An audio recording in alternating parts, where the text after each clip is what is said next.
네, 안녕하세요. 미양고등학교 이기정입니다. 사실 갈수록 이 교육은 그냥 정책에서 패싱 패싱하시는 게 좋지 않을까 뭐 이런 생각이 뭐 듭니다. 마땅히 뭐 좋아질 수 있는 해결 방법이 거의 뭐 없지 않나 하는 생각이 갈수록 깊어지거든요. 그래서 이번을 끝으로 이제 하지 마십시오. 그리고 또 교사가 두 분이나 와 계시니까 갑자기 부담됩니다. 한두 분 더 올 겁니다. 아 그래요? 네. 이 모르는 부분 뻥치고 넘어가려고 했는데 뭐 그럴 수가 없게 됐네요. 제가 그냥 강의 자료로 4페이지로 만들어 왔는데 이 표 정리한 거는 요 표를 설명하려고 했던 건 아니고요. 이 다른 얘기를 하다가 혹시 입시 얘기가 나올 수 있는데 그 입시 얘기를 하게 되면 좀 효과적으로 하려고 표를 정리했을 뿐입니다. 뭐 윤범기 기자가 저한테 얘기했던 것은 보통 뭐 외고 자사고 국제고 일반고 전환 고교 학점제 뭐 수능 절대평가 이런 거였죠. 네, 맞습니다. 그래서 이 세 개 중심으로 일단은 준비를 해왔는데 아까 최병천 부장관님은 이거보다 차원 높은 얘기를 좀 했으면 하기도 했고 그냥 일단 이거 간단하게 얘기하고 한 시간도 필요 없을 것 같고 질의응답으로 하는 게 나을 것 같아요. 그때. 문재인 정부 대표적 공약 중에 하나가 외고 자사고 국제고 일반고 전환이었죠.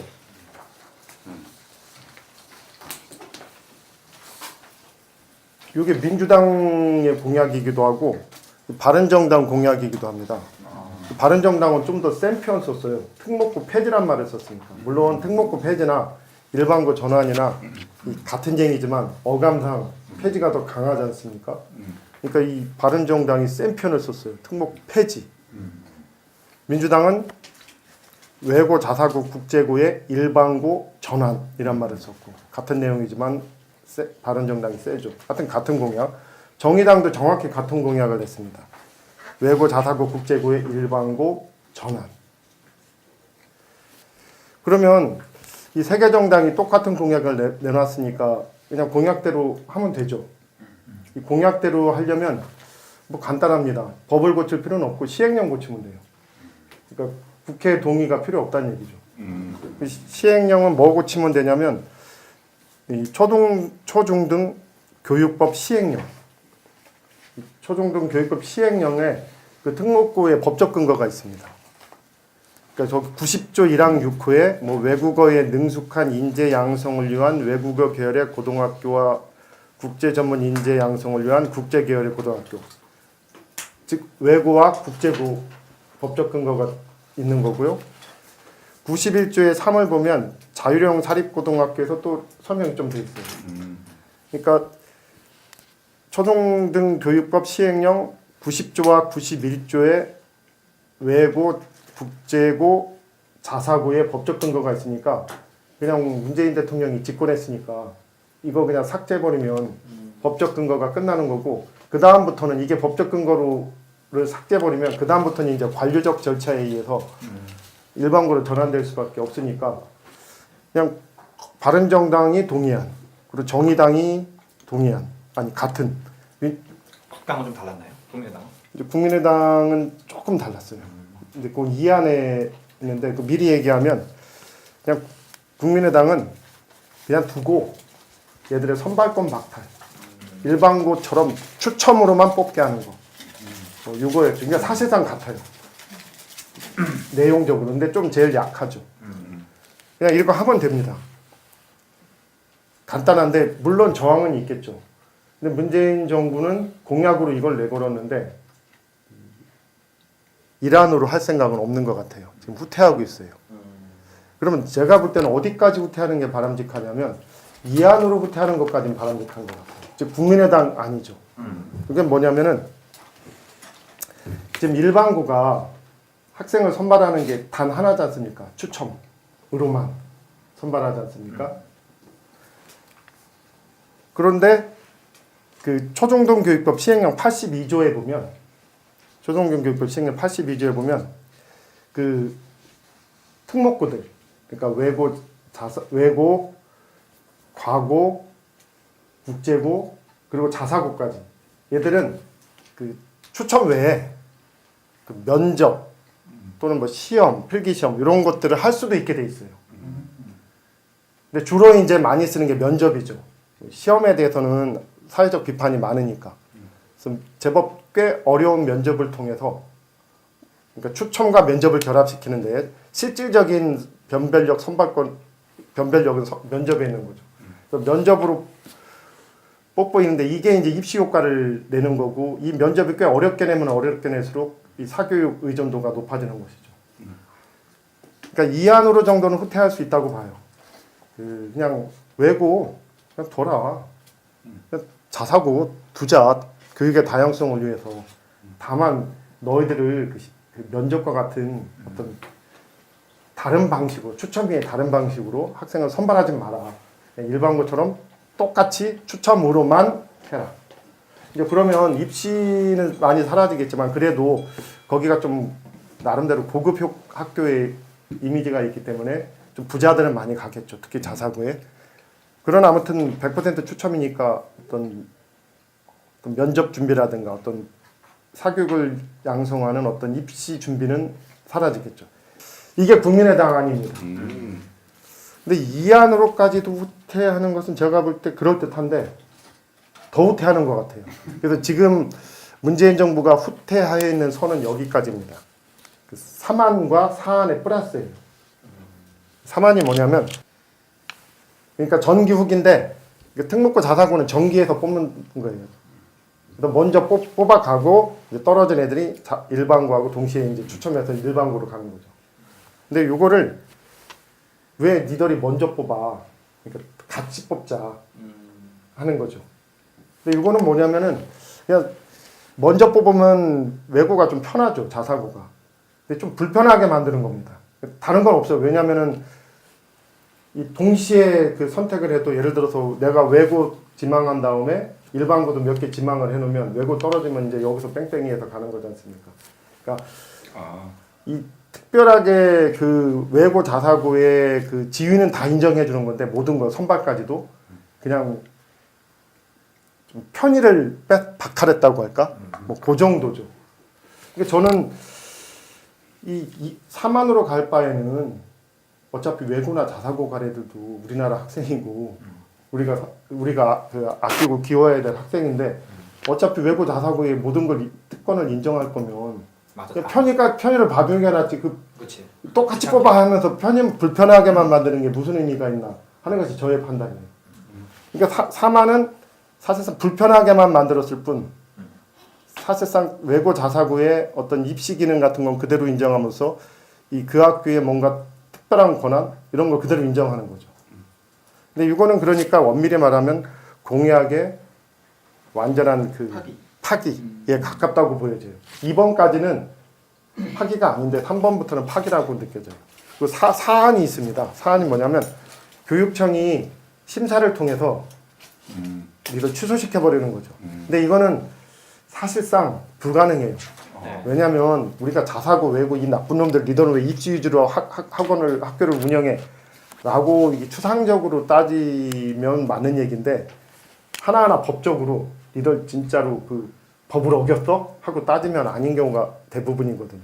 그러니까 우리가 살다 보면 저 나쁜 새끼들 많잖아요. 근데 나쁜 새끼들 진짜 법원으로 가서 하나하나 따지면 다 구속 사유가 거의 안 되죠. 그래도 설명을 잘하는 사람들. 그렇죠. 대부분. 네. 그러니까 우리가 느낀다고 나쁜 놈들 할 것 같지만 하나하나 법으로 따지는 건 다르다는 얘기예요. 그러니까 자사고 외고 이 나쁜 놈들 하지만 이 교육청이 진짜 법적으로 하나하나 따지면은 애들 거의 다 법 지켜가면서 한다는 얘기죠. 그러니까 이걸로 박탈할 수가 없어요. 예전에 조희영 교육감이 하려고 하다가 안 못했죠. 하는 결국 이거인 거군요. 네, 법으로 가면 다 제가 볼 때는 법으로 가면 다 진다고 판단이 돼요. 제가 아는 변호사들은 다 진다고 얘기를 해요. 근데 만약에 사안을 통해서 진짜로 하나하나 그 폐지시켜 나가잖아요. 그러면 나라가 전쟁터가 될 수도 있어요. 왜냐하면은 그냥 법 이란처럼 그 초등교육 교육과 시행령 그냥 개정해 버리면 처음에 저항하다가 끝날 거 아닙니까? 저항하다가 다 이제 자포자기 할 거 아니에요. 그죠. 근데 만약에 사안으로 한 학교 한 학교를 니들은 너무 비교육적이니까 니들은 불법적인 행동을 너무 많이 했으니까 사실은 아니지만 뒤집어 씌워가지고 폐지한다고 생각해 보세요. 이 당사자들이 얼마만큼 모욕을 느끼겠어요. 그리고 그때마다 학교들 관계 그 선배들 얘들이 다 맨날 데모할 거 아닙니까? 그러니까 제가 볼 때는 사안으로 가는 순간 이거는 나라를 아주 혼란에 빠뜨리는 거라고 보여져요. 근데 사안은 그러니까 안 한다는 거예요. 그래서 지금 문재인 정권이 가고 있는 건 사망과 사안이에요. 사망과 사안. 그래서 저는 이 이란으로 가는 게 제일 좋다고 보는 쪽인데 물론 입장이 다른 사람도 있지만 이란이 조금 부담스러웠다면 이안으로 가는 게 맞고 이안으로 가는 것까지도 그 너무 부담스럽다. 왜냐면 우리 문재인 정부 할 일이 무진장 많은데 교육에다 신경 꼭 써야 되나요? 난 안 써도 된다고 봐요. 뭐로써요 교육? 그냥 뭐 외부 자사고 없어진다고 뭐 교육이 조금은 좋아진다고 보는데 그 조금조차고 뭐 이렇게 힘 뺄 필요 없잖아요. 그러면 여기서 나는 접는 게 좋다고 봐요.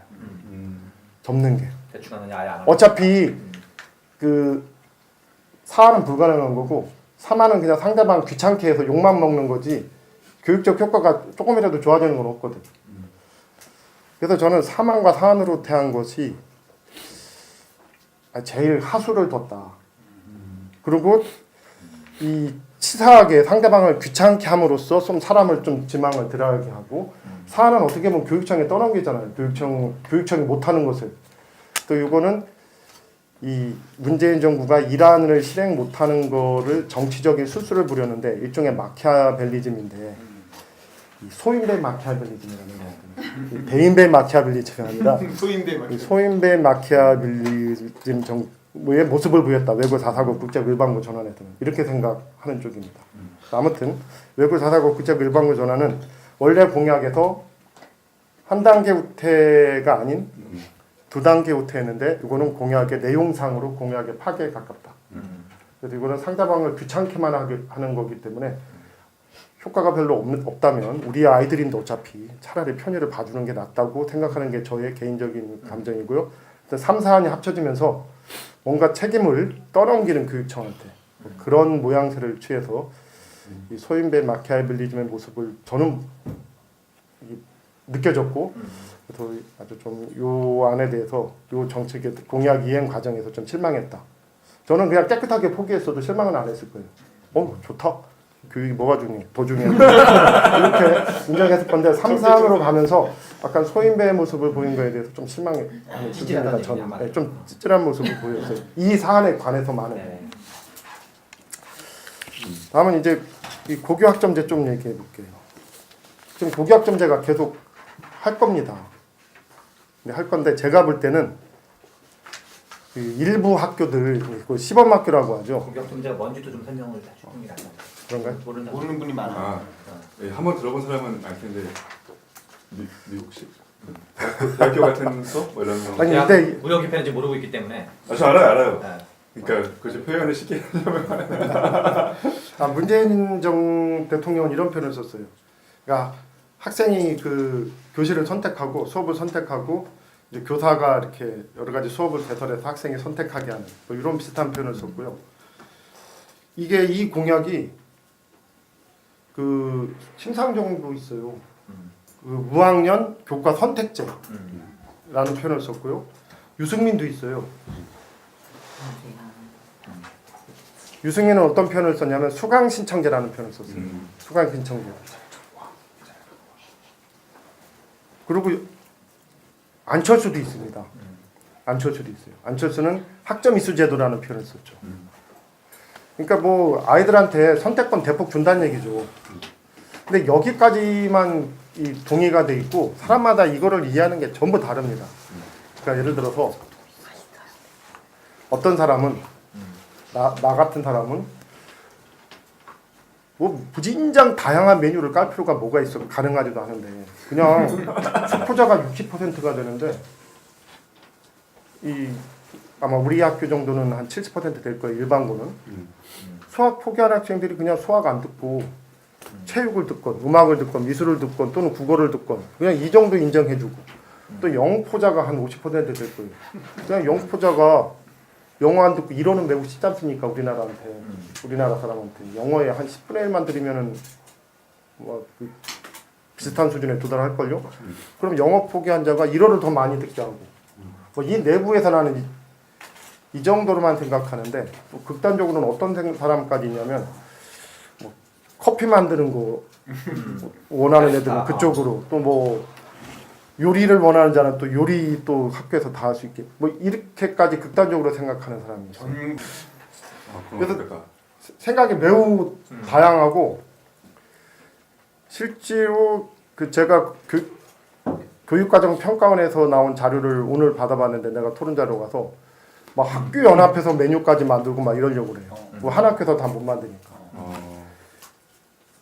근데 제가 볼 때는 메뉴를 많이 만들면 많이 만들수록 실행 불가능한데, 아무튼 선택폭을 넓힌다 하는 것이 그 기본 개념입니다. 그러니까 제가 알기로는 서구 선진국 또는 교육 선진국이라는 나라에서 보편화된 제도로 알고 있어요. 아이들의 선택폭을 확 넓히는 거. 그냥 법적으로만 넓혀주는 거 말고, 우리나라도 이론적으로 제도적으로는 다 돼 있는데 실질적으로 안 되죠. 실질적으로 넓히는 게 이 교과 선택권을 강화하는 교구 학점제인데요. 문재인 대통령은 교실 혁명이라는 표현을 썼어요. 교실 혁명을 통해서 교육 혁명을 시작하겠습니다. 저는 이 표현이 상당히 뛰어난 표현이라고 저는 인정하는 쪽이에요. 교실 혁명을 통해서 교육 혁명을 시작하겠습니다. 사실 학생들이 대부분의 시간을 보내는 게 교실이거든요. 수업이란 말이죠. 수업이 죽으면 나머지는 다 따라서 죽는다고 저는 판단이 돼요. 수업이 살면 다른 것이 살 가능성이 매우 높아진다고 저는 봐요. 어쨌건 학교는 수업 들으러 가거든요. 왜? 대부분의 시간이 수업이니까. 수업이 사는 것 매우 중요하죠. 문재인 대통령이 잠자는 교실을 깨우겠다고 했어요. 일반고 상당 부분 다 자는 학교거든요. 잠자는 교실을 깨우는 거. 그리고 교실 혁명을 통해서 교육 혁명. 최고의 저는 이 문제의 본질을 제대로 파악한, 그리고 표현도 멋진 거라고 생각을 합니다. 저는 실제로 고교 학점제가 제대로 시행되면, 제대로 시행되면 저는 진짜로 우리나라의 교육 혁명이 이루어진다고 봐요. 근데 제가 볼 때 이거는 한 3, 4년 정도 문재인 정부 임기 기간에 일부 학교에서 이렇게 막 시범적으로 하는 모습을 보이다가 이런저런 문제점이 한편으로는 밝혀지고, 또 한편으로는 자그마한 성과를 좀 뻥튀기해서 크게 알려주고 이런 몇 년 거치다가 유야무야 될 가능성이 크다고 봐요. 왜냐하면 아까 되게 옳은 정책이지만 사실 그대로 하면 정권이 흔들릴 수 있는 정책이 있다고 했죠. 그러니까 우리나라 전체에는 이익이지만 정권한테는 불리한 정책이 있을 수 있잖아요. 저는 고교 학점제가 그런 정책이라고 저는 봅니다. 이게 우리나라 교육엔 매우 바람직하지만, 첫째, 단기적인 혼란, 과도기적 혼란 엄청날 거고요. 이로 인해서 이것이 교육 불평등을 악화시킨다라고 보면서 진보 진영에서 오히려 이걸 반대할 가능성이 저는 크다고 봐요. 제대로 실행되려면. 왜냐하면 이 고교 학점제가 제대로 되려면 없어서는 안 될 평가 제도가 있어요. 그건 내신 학교 시험이죠. 절대평가입니다. 이 내신 절대평가제가 반드시 있어야 되고, 그 다음에 교사별로 평가를 달리할 수 있는 교사별 평가도 있어야 돼요. 이게 무슨 말이냐면, 지금 이 1학년 전체를 영어교사 3명이 들어가고 국어교사도 2-3명이 들어가고 보통 수학도 2-3명이 들어가거든요. 이들이 진도 똑같이 맞춰 나가면서 시험 문제 같이 낸다고요. 왜? 내가 문제 내는데 네가 안 가르친 거라면 큰일 나잖아요. 그러니까 서로 맞춰서 한다고요. 그러니까 진도 따라서 나가면서 교과서 해설 수업을 할 수밖에 없게끔 되는 게 학교 수업이에요. 그러니까 너와 내가 똑같이 낼 수 있는 거니까 교과서 단순 있는 지식을 갖고 문제를 낼 수밖에 없죠. 그러니까 차원 높은 문제는 못 만든다는 거예요. 근데 이게 절대평가와 교사 개개인이 달리 평가할 수 있는 게 반드시 필요해요. 왜냐하면 교사 개개인이 평가를 달리한다는 얘기는 수업을 달리할 수 있다는 얘기죠. 수업을 달리해야지 아이들의 입장에서는 선택의 의미가 있잖아요.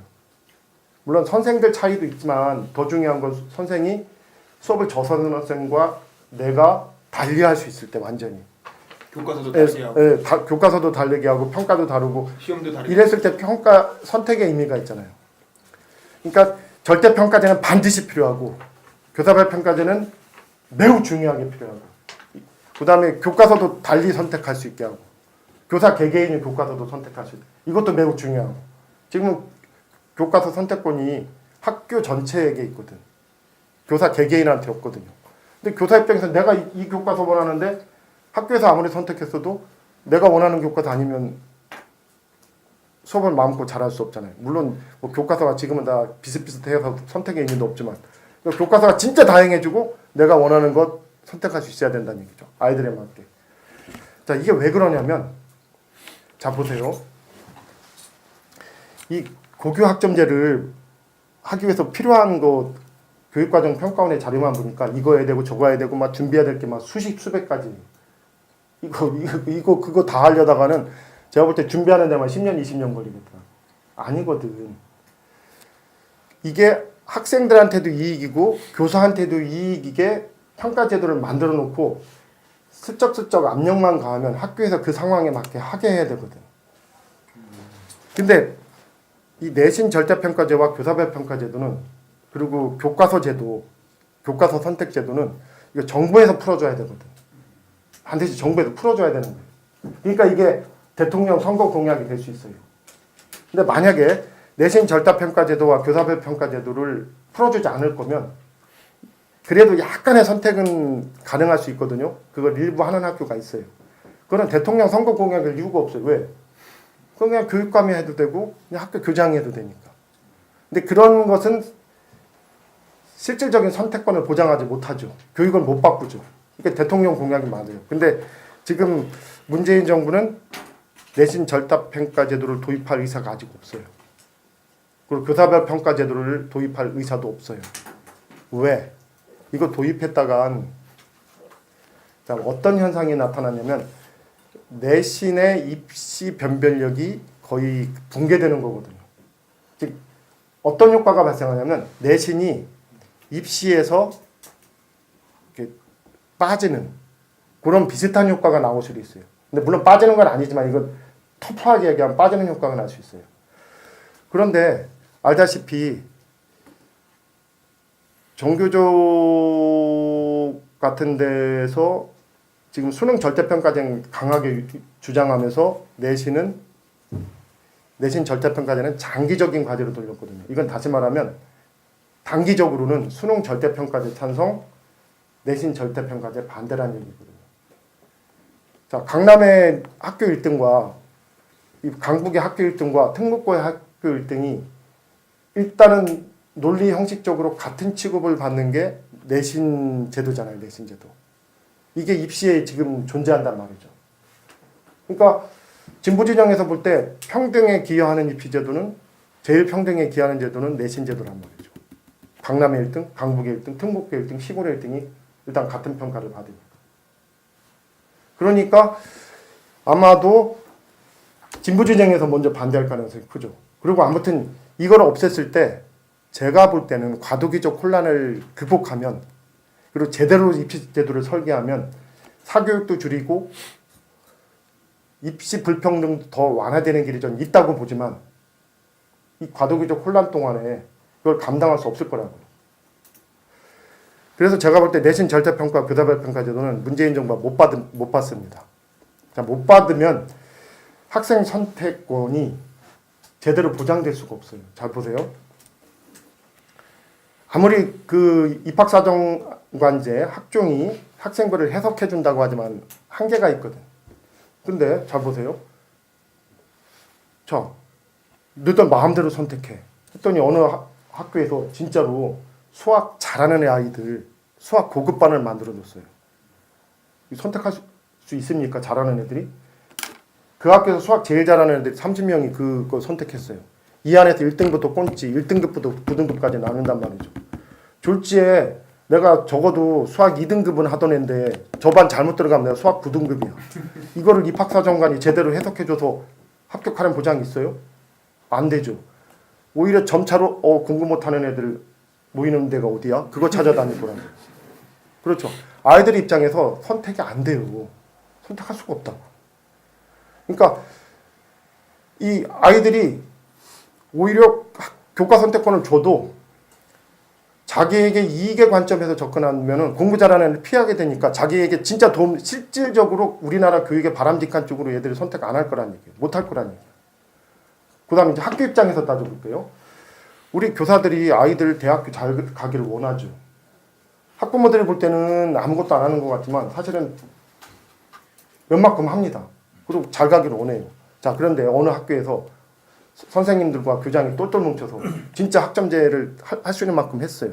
그래서 수학 포기자들을 싹 빼가지고 체육도 더 하게 하고 음악도 더 하게 하고 뭐 다른 거 더 하게 했어요. 근데 알다시피 상위권 입시에서는 수학이 중요하죠. 자, 절반이 빠져나왔다고 가정하죠. 절반이 빠져나왔다고. 자, 1등급이 4명에서 2명으로 줄어요. 그 학교 1등급 내신이 1등급 2명, 절반으로 줄 거 아닙니까? 그럼 2등급도 쭉 3등급으로 쫙 내려가요. 쭉쭉쭉쭉 다 내려가겠죠. 그럼 옛날에 5등급이었던 애가 9등급으로 내려가는 겁니다. 이 학교의 중상위권 대학의 입시 성적은 현저히 나빠질 거예요. 아무리 입학사정관들이 그거 해석해줘도. 그렇죠. 그러니까 학교에서는 이게 학점제를 제대로 운영하면 운영할수록 그 학교 입시 성적이 나빠지는 결과가 나올 수 있어요. 그러니까 학교에서는 계속 동요할 거예요.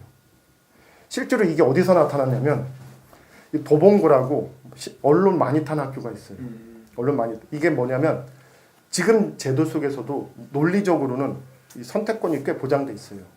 그 학교는 특수한 학교라서 학생 수도 무진장 적고 잘못하면은 가만히 있으면 학생 수가 너무 적어서 특성화고로 뭐 이게 뭐 전환된다는 얘기도 있고 뭐 등등의 여러 가지가 있어서 선생들이 학생들 선택권을 어떻게 되든지 보장하려고 좀 줬어요. 그래서 실제로 수학에서 빠져나가서 다른 걸 선택하는 애도 있어요. 그 학교는 되게 위대한 학교죠. 근데 그거는 신문에 알려진 것만 화려하지만 실질적으로 선택이 별로 보장 안 됐어요. 보장될 수가 없거든, 크게는. 근데 그 조금 빠져나간 것만으로도 학생 수도 적고 아이들이 어떤 고민을 하냐면 이건 내가 진짜 그 선생 만나서 직접 들은 겁니다. 흔들린다는 얘기죠. 왜? 내신 제도에서 자기 상위권 애들 분리하니까. 그러니까 다른 학교로 전학 가려는 상담하는 애들이 실제로 생기고 있어요. 상층에서부터는 거죠. 상층에서. 네. 흔들리죠. 그러면 만약에 절반이 빠져나왔다고 생각해 보세요. 영어, 수학에서. 이게 가능하지가 않거든. 그러니까 학교에서는 한편으로는 교육적으로 바람직하니까 하고 싶은 마음이 있지만 또 정부가 압력을 가하니까 하고 싶은 마음이 있지만 그걸 하면 학생들도 손해고 특히 잘하는 애들은 손해고 학교에서도 입시 성과가 나빠지는데 이게 될 수가 없는 거거든요. 그러니까 끝없이 혼란이 발생하죠. 끝없이 혼란이 발생하죠. 그럼에도 불구하고 정부가 밀어붙이면 제가 정부는 못 밀어붙여요. 그러니까 일부 학교에서 이게 어떤 식으로 하면 하는 신용? 왜? 공약인데 그냥 안 한다고 두 손 들 수는 없는 거지 않습니까? 체면과 명분이 있는데. 그러니까 하긴 하지만 전국적으로 못하고 일부 학교도 하지만 한계는 뚜렷하고 그러니까 아마 그 일부 학교의 실험으로 그칠 거예요. 그리고 이제 대단히 성과가 좋았다라고 한편으로 나오고 한편으로는 아이고 해봤더니 교사들 일만 늘고 복잡하기만 하고 이런 현상이 나올 가능성이 매우 큰 것이죠. 아마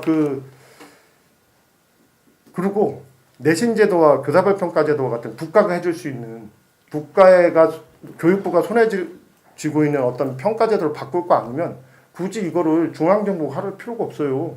그냥 교육부 니들이 할 수 있을 만큼 해. 이렇게 가야 되는 거지. 그리고 교육부의 권한을 넘긴다고 하면서 자기들이 정책을 펼 이유가 없는 거죠. 그래서 제가 볼 때 고교 학점제는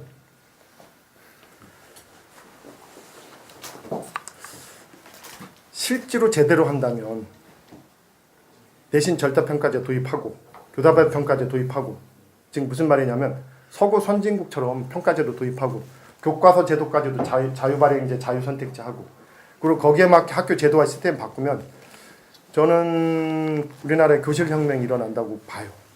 그리고 이것이 궁극적으로는 사교육도 조금은 줄이고 한 20-30%는 줄이고 그리고 불평등도 지금보다는 약간 완화하는 길이 열린다고 봐요. 그러나 이것은 문재인 정부가 무능해서가 아니라 받기 매우 힘든 거다 라는 것을 저는 인정해요. 그래서 저는 문재인 정부가 이 고교학점제를 그냥 일부 시범학교를 통해서 시간 끄는 것, 물론 그들은 진짜로 시범학교를 통해서 한다고 생각할 수 있겠지만 제가 볼 때는 시범학교를 통해서 그냥 시간 끄는 거라고 저는 판단이 들어요. 결과론적으로는. 뭐 그런 것을 저는 인정하는 쪽입니다. 그래서 이거는 진짜로 국민적 합의를 일으키는 정부가 충분히 대통령과 교육부 장관이 이거의 문제점 설명하고 이 문제점에도 불구하고 국민들이 합시다 라고 말하게끔 만들고 그때 받아가지고 할 수 있는 어떤 정부가 새로 나오지 않는 이상 이거는 지금 문재인 정부가 하기엔 너무 어렵고 이미 또 이 골든타임이 지날 수도 있잖아요. 지났다고도 초기 벌써 6개월 지났는데 지금 와서 이걸 하기는 힘들지 않겠느냐 하면 되고 아마 이제 내년부터 시범학교 얘기가 나올 거예요. 고교학점제에서 뭐 잘됐다는 얘기가 나와도 조금 잘된 거를 엄청 잘됐다라고 말했다고 보면 돼요. 이게 좀 그렇잖아요. 예를 들어서 제가 지금 이 책상을 치는 순간 이 방 온도는 0.0001도에 올라갔을 거 아닙니까? 그러면 내가 이제 말해서 내가 책상을 침으로써 온도가 올라갔어 하는 얘기를 하면 이제 듣는 사람들은 또 무진장 올라갔다고 생각할 수가 있는 거잖아요. 그러니까 이거를 통해서 조금 좋아지는 게 있을 수 있어요. 그 좋아지는 것만 말하면 이 대가, 그래서 거기다 그 조금 좋아지기 위해서 거기다 쓴 돈, 교사의 에너지, 비용 이런 거 안 따지고 조금 좋아진 것은 그냥 좋아졌다라고 말할 수 있거든요. 그걸 통해서 보면 무진장 좋아진 것처럼 나올 수도 있거든요. 그때 여러분들은 그냥 연구 시범학교에서 그냥 확산될 수 없는 연구 시범학교에서만 할 수 있는 것을 조금 하고 있다. 약간의 선택권을 높여서 아이들의 행복도가 높아졌는데 그걸 위해서 교사의 에너지, 학교의 에너지가 무진장 소모됐을 거다. 그리고 이것은 그냥 그 정도로 끝날 거다 하고 생각하시면 거의 100% 맞으리라고 생각을 합니다. 다음 수능 절대평가 얘기를 좀 할게요.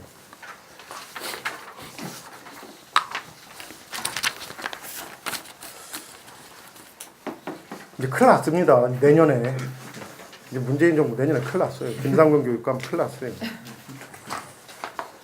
지금 1년 연기 시켜놨잖아요.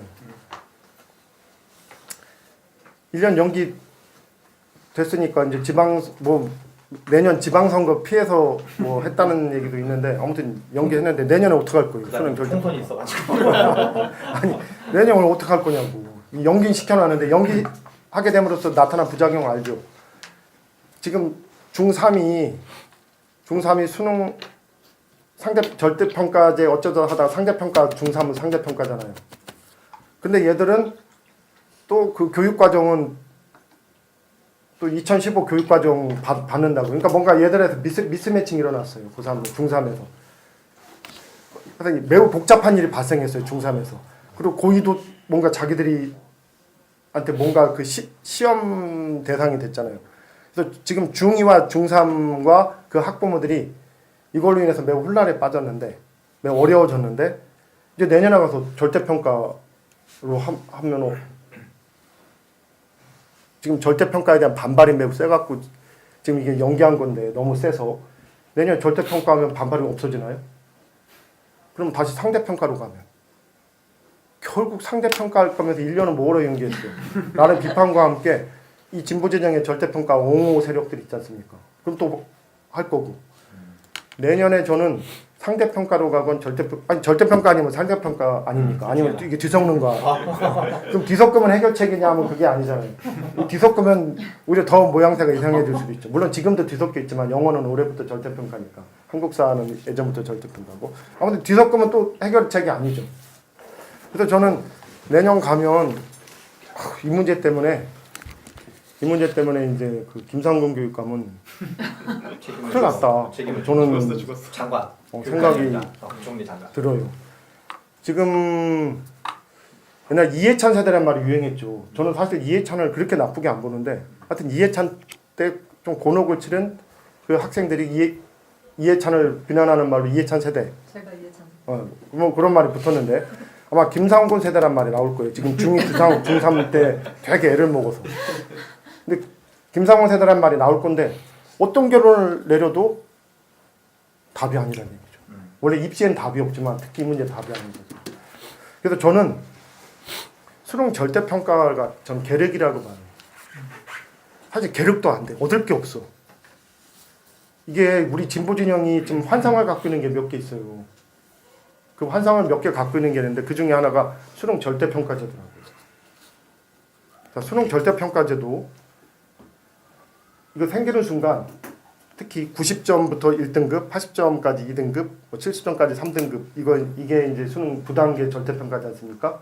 이거를 이제 더 강경한 절대평가론자들은 뭐 7등급, 5등급으로 하자. 아니다 2등급 패스냐 실패냐 이걸로 하자 뭐 이러는데 현실적으로 정부가 받을 수 있는 건 군 것 같아요.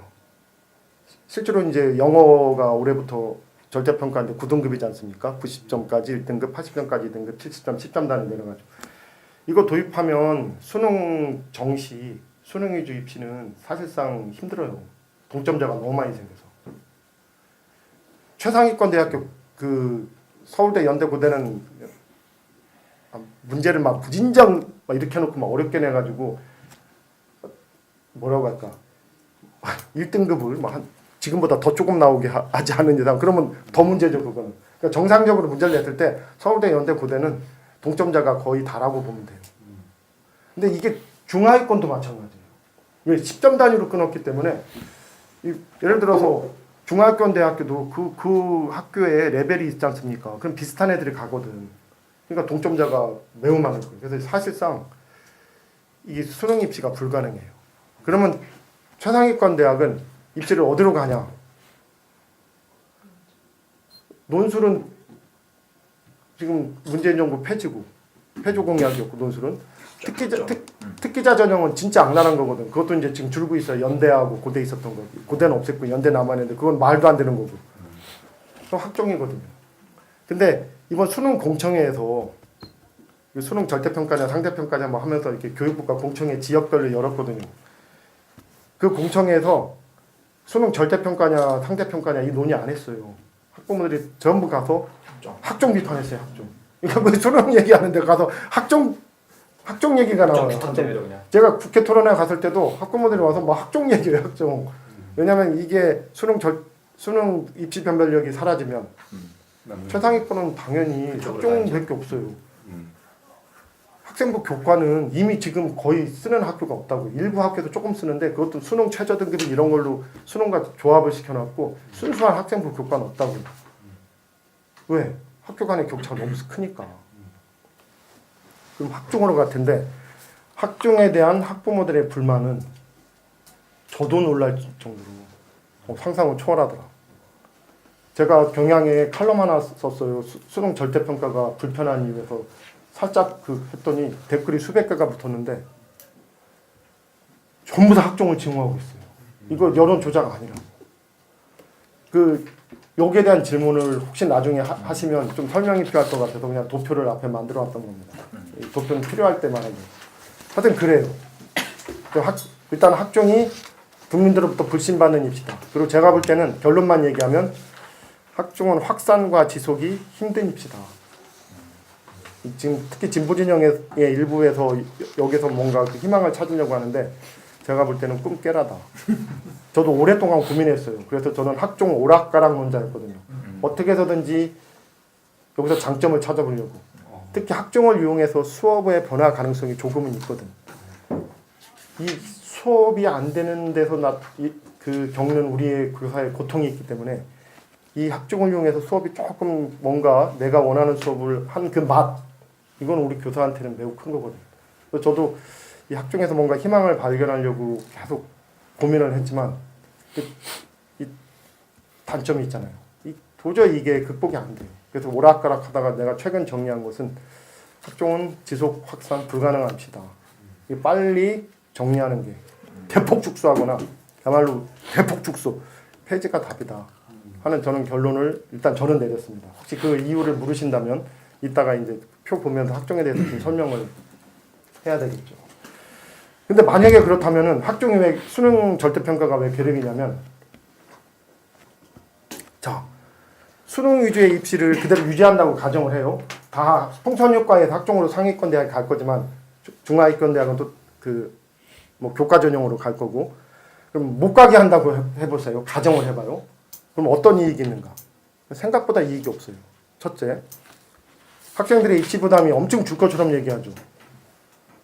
근데 2등급부터 9등급까지는 어차피 부담이 같아요. 점수 올리는 부담이 등급 올리는 부담으로 바뀐 것뿐이에요. 아니 2등급 애들이 1등급 올려야 될 거 아닙니까? 3등급, 2등급을. 이 부담은 점수 올리는 부담과 특별히 다를 게 없어요.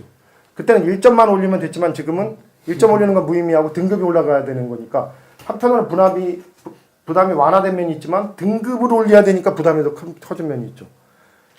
옛날에 1점만 떨어지면 뭐 1점밖에 안 떨어졌지만 지금 잘못하다 1점 떨어졌다 등급이 떨어지면 큰일 나잖아요. 그러니까 부담은 그대로예요. 1등급 간당간당한 애들 그러니까 막 안정적으로 1등급이 안 나오는 애들도 떨어질까 봐 부담은 똑같아요. 그러면 안심할 애들은 어떻게 봐도 1등급 나오는 애들. 얘들은 이제 부담이 없는 거죠.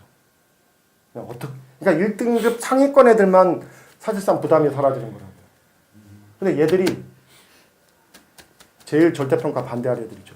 왜냐하면 수능 입시가 유지된다는 가정하에 얘기하는 거예요. 풍산효과가 없고 자기들은 올라갈 데가 없는데 더 이상 자기는 막 95, 96, 97, 98, 99, 100점이 나오는데 올라갈 때는 없고 90점짜리랑 똑같아 대접받아. 올라갈 때는 없고. 이걸 찬성할 리가 없죠 애들이. 걔들의 부담은 줄지만.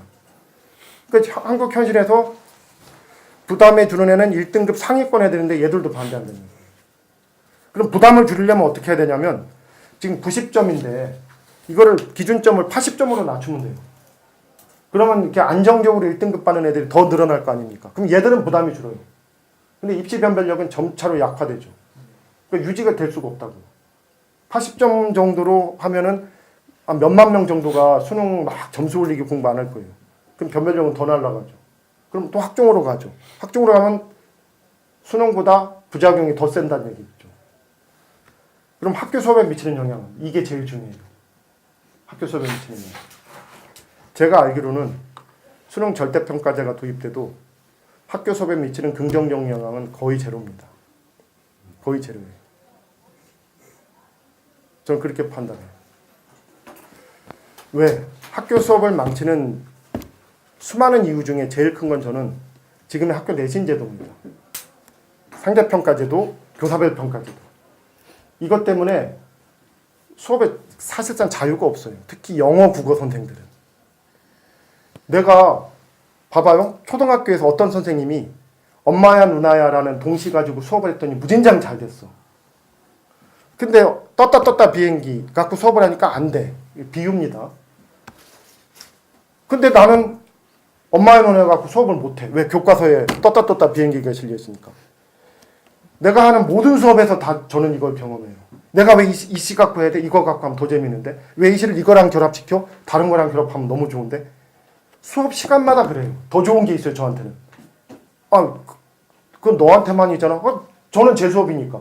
그럼 다른 선생님들도 다 그럴 거 아니에요. 물론 아직은 선생님들이 그런 문제의식을 못 느끼지만 그런 기회가 없었으니까. 학교 수업을 망치는 것은 학교 내신 제도예요. 근데 이 학교 내신 제도를 깨야 돼요. 어떻게 깨느냐? 제대로 된 학점제죠. 제가 그래서 교실혁명을 일으킬 수 있는 게 고교 학점제도라고 본 겁니다. 근데 그 고교 학점제는 반드시 내신 절대평가제와 교사별 평가제와 교과서 자유발행제와 자유선택제가 보장돼야 되는 것이죠. 그러니까 변화 없어요. 이게 증거가 아니냐? 증거 있죠. 저는 우리나라의 그 정책 영향이 얼마나 한심하냐면 영어 교사한테 물어봤으면 되거든. 잘 보세요. 수능 절대평가제가 올해부터 시행된다고 했죠. 그렇죠? 근데 학생 기준으로는 교사 기준으로 사실상 3년 전부터 시행된 거예요. 왜냐하면 지금 고3은 고1 때부터 수능은 영어는 절대평가제다 확정된 상태에서 수업을 했거든요. 그 교사도 알고 학생도 알았다고요.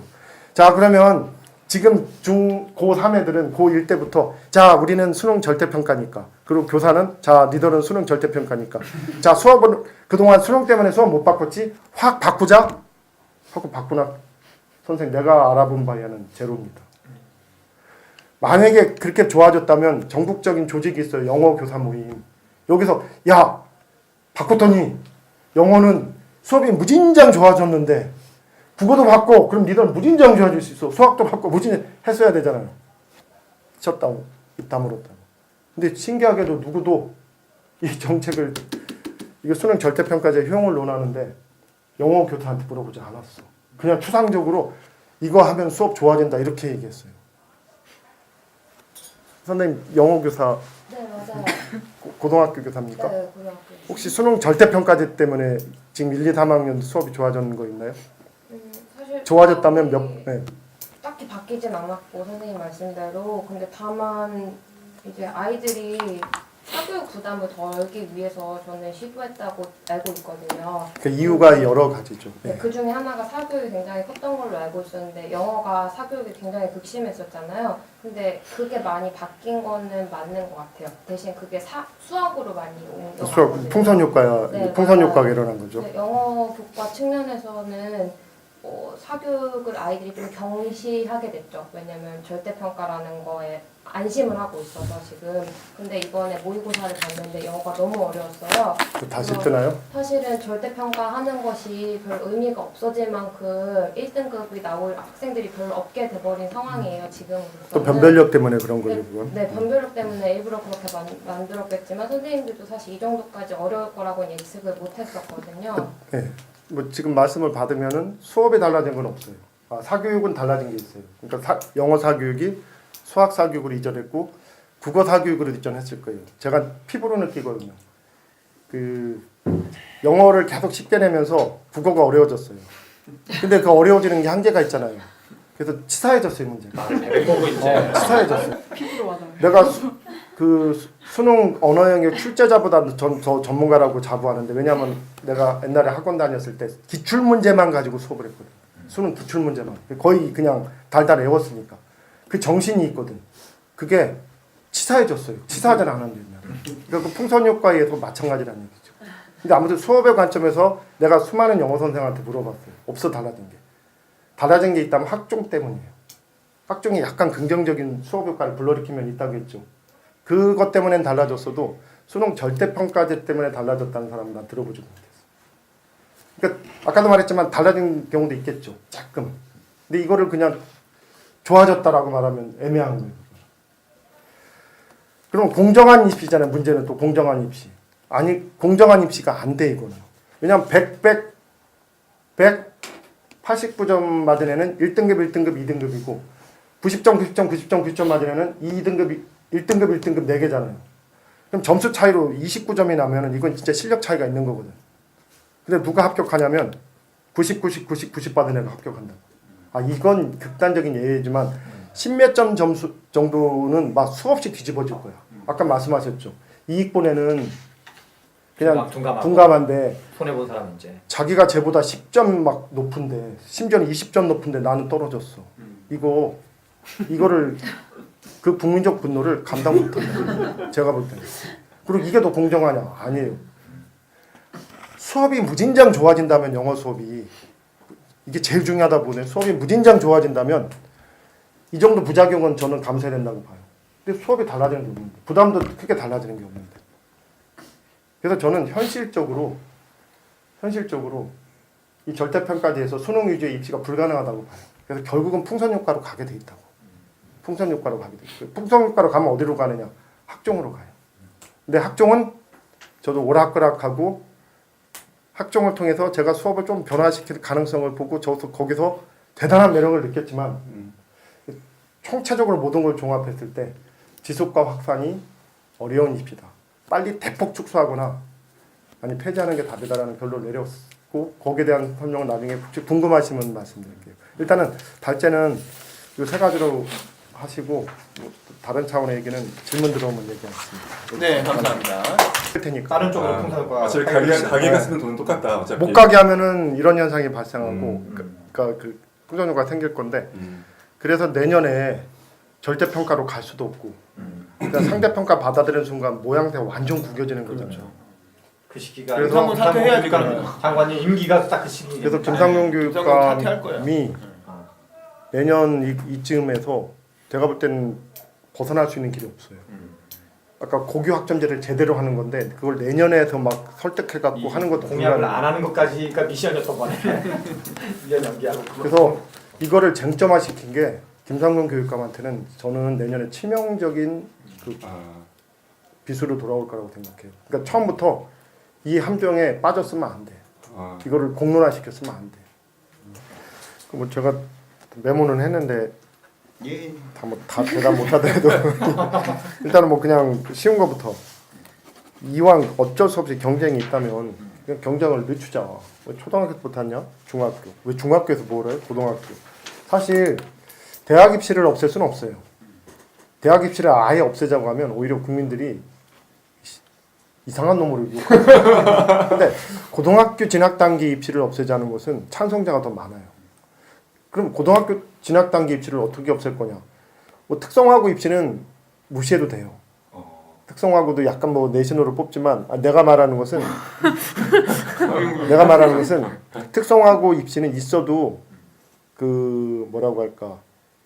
그 특목고 진학의 그 부작용이 있는 건 아니란 얘기지. 지금 특성화고 입시 있잖아요. 네, 실업계고 그쵸, 이런 거. 있지. 뭐. 그러니까 특성하고 네. 표현이 좀 다른. 예. 그러니까 지금 전문계고 네.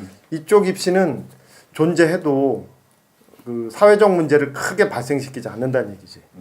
좀 그렇게 보는데 아닌가요?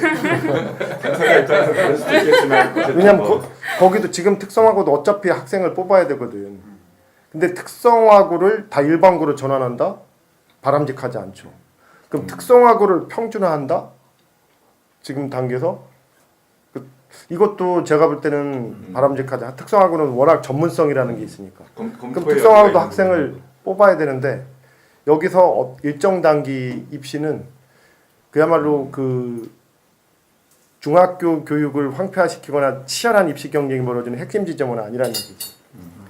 그렇다면은 그 고교 진학 단계 입시를 없애는 것은 결국 특목고 자사고의 일반고 전환이거든요. 그러니까 특목고 자사고 일반고 전환하던가 아까 이해한 그냥 완전 추첨으로만 뽑으면 시작 그 고교 입시는 얼추 없앨 수 있어요. 특성화고 입시가 남긴 하지만 그 특성화고에서 일어나는 그 경쟁은 그냥 우리 사회가 감당해도 큰 문제가 안 될 정도의 저는 경쟁이라고 저는 보거든요. 특목고가 과거나 뭐 외고를 정확하게 말하면 특목고는 과고, 외고, 예고, 최고, 마이스터교인데 사실 예고가 존재하는 것도 예고, 최고도가 존재하는 것도 그냥 인정해도 돼요. 이제 문제는 특목고가 과고와 외고야. 근데 과고도 없애지 말자. 그냥 해서 외고라고 딱 집어서 말한 거예요. 문재인 대통령. 무슨 말이냐? 그러니까 입시를 없앤다고 할 때는 과고까지 껴가지고 최고와 예고는 그냥 두고 과고, 외고, 자사고를 일반고로 전환하면 돼요. 그럼 고등학교 단계 입시는 얼추 사라진다고 보면 돼요. 물론 예고, 최고와 특성화고가 남지만 그 정도는 우리 사회가 감당할 수 있다고 보여져요. 특성화고는 이거를 제외한 나머지 금융고, 실업계고. 만화, 애니메이션 고 이런 거. 과거가 왜 빼는지 모르겠어요. 취업을 하는 외국어도 거죠. 빼면 그냥 과거로 빼. 제 판단은 그래요. 이게 워낙 그 쉽지 않은데 저항타력이 큰데 그나마 과거는 그래도 그 영재 교육의 의미가 있다. 과거는 뭐 수학과학 뭐 영재는 좀 존재한다. 과거 왜 의대 갈 수 있나요? 가요. 갈 수 있나요? 예전 못 가는 적도 있었는데 다 대부분 그러려고 가는 것 같은데 과거를. 근데 제가 볼 때는 꼭 그건 아니고 가서 마음이 바뀌는 경우도 많고 근데 꼭 그 의사가 목적이라면 일반고가 더 유리할 수도 있어요. 딱 의사가 줄이긴 해야 될 것 같아요. 너무 많아요. 그래서 하여튼 그 어떤 그거는 고교 입시제도 같은 경우는 아까 얘기한 그 특목고의 외고, 자사고 그리고 그렇지. 일고, 과고 이 정도를 네, 없애면 그냥 가능하다. 그 일반고로 전환하면 고교 그거는 단계의 입시는 사라질 것 하면 되겠네. 같아. 그거는 이제 쉬운 것 같아. 네. 그래서 되겠다는 걸 안 하겠다는 거죠. 문제다. 이거는 나쁜 놈. 오케이. 일단 그 조심해야 돼요. 여기 접해놓고 이제 싶다. 질문을 아니, 드리면 이게 몰려가지고 저희 회장도 오늘 사임하고 다 시범학교에서 과장도 접해. 뭐 성과를 내면 오히려 그걸 바탕으로 막 이제 확산. 뭐 확산이 가능하지 않냐고 했는데 아까도 말했듯이 모든 것은 차근차근 하면 돼요. 교실 수가 부족하면 차근차근 늘리고 그 뭐라고 할까 뭐 선택 교과목도 차근차근 늘리고 모든 걸 차근차근 해도 되는데 차근차근 될 수 없는 게 그 절대평가제 내신 평가제는 조금씩 절대평가로 이전하는 게 안 되거든. 그건 도약을 해야 돼. 결단. 절대는 상대니까. 네, 결단. 시범학교를 통해서 벌어서 이걸 설득해야죠. 다 단숨에 관철시키기 위해. 근데 시범학교에서 이 시범이 절대평가 시범학교가 아니거든. 그래서 시험이 안 돼요. 시범학교도 결국은 우리나라 내신제도 대학 관련이니까 전국 단일 내신제도잖아요. 전국의 모든 고등학교, 대한고등학교 빼놓고 전부 적용하는 거거든. 그래서 시험이 안 돼요. 그 핵심적인 거에 대해서. 그래서 아마 그거 현실적으로는 조금 논리적으로는 가능한데 현실적으로는 안 될 거다. 뭐 이런 생각이 좀 듭니다. 그다음에 이제 대학 서열화 완화되면 무척 좋죠. 근데 대학 서열화보다 더 중요한 건 사회가 좀 이렇게 그 격차가 완화되고 이런 그게 거잖아요. 돼야죠, 먼저. 근데 이제 사회가 완화되는 건 이미 교육을 떠난 거잖아요. 네. 그러니까 이거는 정치, 경제, 사회, 문화 뭐 하시는 분이 잘해주시기 바라고. 네. 그다음 대학 서열화인데 이 대학 서열화 완화되는 게 맞는데 현실적으로 아직 이거를에 대한 방안이 없어요. 지금 나온 건 딱 하나죠. 문재인 대통령이 핵심 공약이 될 뻔한 게 뭐냐면 국공립대 통합이거든. 사실상 통합. 왜냐하면 공동 입학, 공동 학위제인데 제일 중요한 게 공동 입학이라고. 자 그러면 서울대학 국공립대를 그 공동 입학한다고 해요. 벌써 여기서 이제 뭐 국공립대 뭐 육군사관학교 빼야 되죠. 삼사관학교 빼고 경찰대 빼고 교대는 어떡하죠? 그 특수대학교인데 교대는 어떻게 해야 돼요? 하여튼 교대도 빼야 되겠죠. 국공립대 빼고 하면 이제 사실상 종합대 이제 하는 건데 서울대 지위를 이용해서 국공립 통합하면 조금씩 다 올라갈 거예요. 국공립대 위상이. 자 근데 제가 볼 때는 만약에 서울대와 지방거점 국립대 플러스 각 지역에 2위권 대학이 있어요. 이걸 이제 공동입학, 공동학위제 하면 서울대 위상 때문에 조금씩 다 올라가면서 평준화 될 거예요. 근데 그 대학은 제가 볼 때 연고대보다도 아래일 거예요. 서성한보다도 아래일 거야. 그러니까 별로 얻는 게 없어. 서열 완화에 기여할 게 없어요. 또 하나는 이제 서울대의 힘인데 자 서울대 전부 서울대 가려고 할 거예요. 자 만약에 뭐 이런 얘기하면 좀 뭐하지만 각 지역에 2위권 대학이 있거든. 그래서 전남대, 부산대 뭐 이런 데 말씀하시는 건가요? 그건 이제 그 거점 국립대고 네. 이제 거점 국립대 각 지역의 그 국립대 1위고 그다음 2위권 대학이 있거든. 예를 들어서 조선대.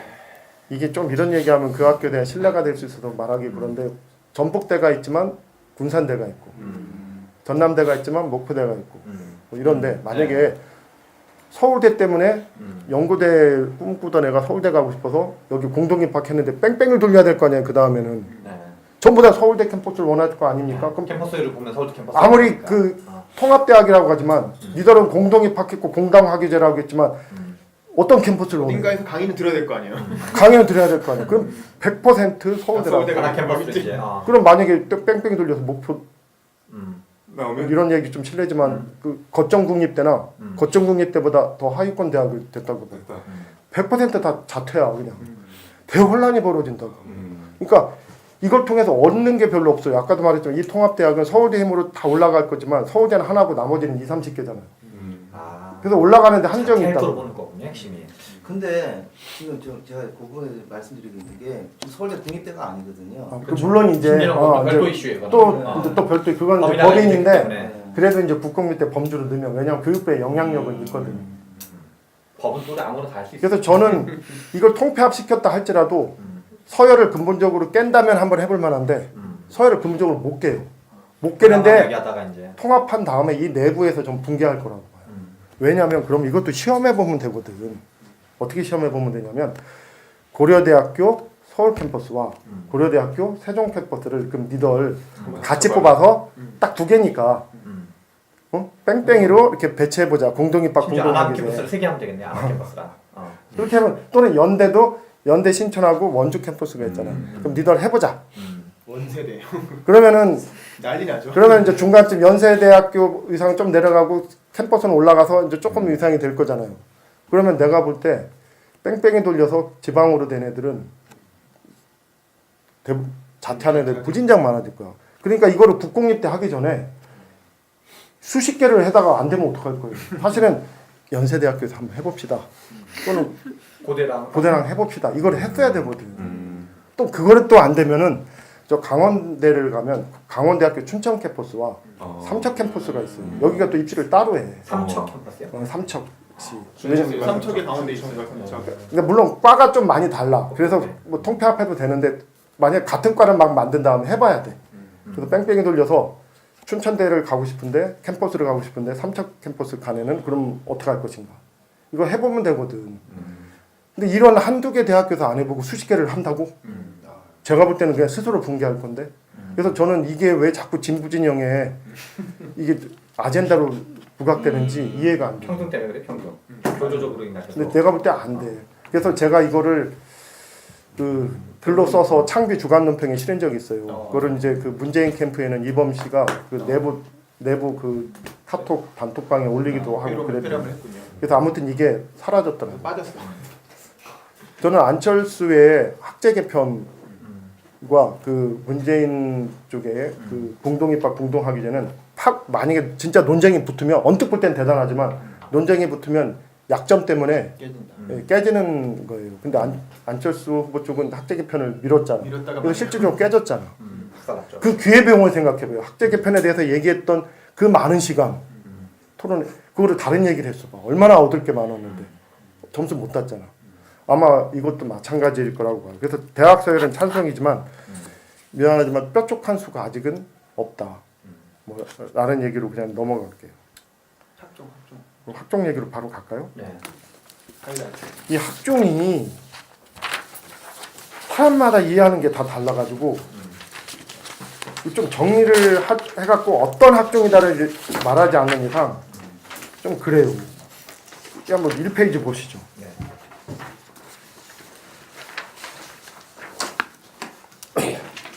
지금 1번 내신 아시죠? 네. 학교 성적, 네. 수능 아시죠? 네. 그다음 대학별고사 아시죠? 근데 대학별고사는 두 개가 있어요. 논술고사 아시죠? 지금 네. 논술 전형. 그다음에 이 구술 면접이 대부분의 학종이 면접으로 들어가 있어요. 교과도 들어가 있지만 이 구술 면접이 사실상 대부분 시험이라고 최상위권 대학이에요. 네. 근데 이거를 다 그냥 면접이라고 퉁치고 넘어가. 근데 사실상 이거 시험지 나눠주고 품달아서 하는 경우도 있고 그렇지 않아도 꽤 어려워요 이게. 따라서 이게 구술 면접이 시험이에요. 학종으로 그러니까 학종이 좋다 나쁘다 하는 건 학종에 너무나 다양하기 때문에 약간 좀 무의미한 얘기야. 학종에 뭐 이렇게 얘기해. 구술 면접이 있어요. 지금 입시 요소를 한번 잘라본 거예요. 그 다음에 경시대가 그 학생부 교과에 비교과에 수상 영역이 있어요. 이 수상 중에서 다양한 수상이 있어요. 그 중에 하나가 경시대회 수상이에요. 그것도 교과 관련 경시대회 수상이 있어요. 이게 그냥 퉁치고 그냥 학종하고 넘어가 버려요. 그냥 비교과로 퉁치고 넘어가. 근데 이게 시험이에요, 시험. 수학 경시대회는 수학 시험이고 물리 경시대회 물리 시험이고 논술 경시대회는 논술 시험이고 막 그래요. 근데 이게 옛날부터 좀 잘하는 애들이 모이는 거잖아요. 그리고 이게 1등을 분명히 가요. 1등급 몇 명은 퉁치고 같이 가지만 이거 1등상은 분명히 가요.